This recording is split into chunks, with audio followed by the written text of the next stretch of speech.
तो ये दूरी और विस्थापन का एग्जाम्पल समझने के लिए हम इस चित्र को ध्यान से देखें। एक वर्गाकार हमने चित्र बनाया है।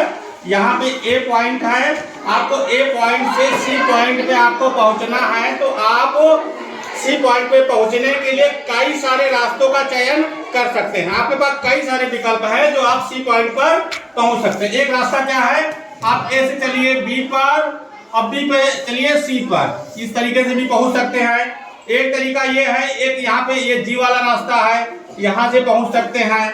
और एक रास्ता हमारे पास ये है एफ वाला रास्ता है, यहाँ से हम चलते हुए सी पर पहुंच सकते हैं। एक रास्ता ई वाला है, यहाँ से हम चलते हुए सी पर पहुंच सकते हैं। और एक रास्ता ए से इधर होते हुए डी पर है, डी से हम होते हुए सी पर पहुंच सकते हैं। तो ये जैसे यहाँ से हम डी होते हुए सी पर चलेंगे तो इसको कहते हैं दूरी। ए पॉइंट से चलकर के बी पॉइंट पे पहुंचे, बी पॉइंट से सी पॉइंट पे पहुंचे, इसको कहते हैं दूरी। चली गई जो दूरी है, कि कितना हम चले हैं, इसको कहते हैं दूरी। क्या कहते हैं? दूरी। दूरी। और अगर हम रास्ते की लंबाई नापे तो सबसे कम रास्ते की लंबाई किस रास्ते पे है? सबसे कम वाला रास्ते की लंबाई कहाँ पे है? एफ वाला। कौन सा है? एफ।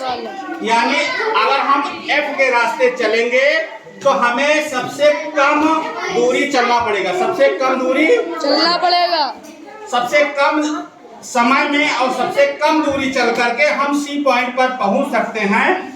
तो विस्थापन का मतलब, विस्थापन वो दूरी है जहां पर सबसे कम लंबाई हमें चलना पड़े। सबसे कम लंबाई चलना पड़े, उस दूरी को कहते हैं विस्थापन। उस दूरी को क्या कहते हैं? विस्थापन। तो ये विस्थापन हुआ एफ वाला जो रास्ता है, इसको कहते हैं विस्थापन। यानी ए पॉइंट से सी पॉइंट पे चलने के लिए हमें सबसे कम दूरी चलना पड़ेगा।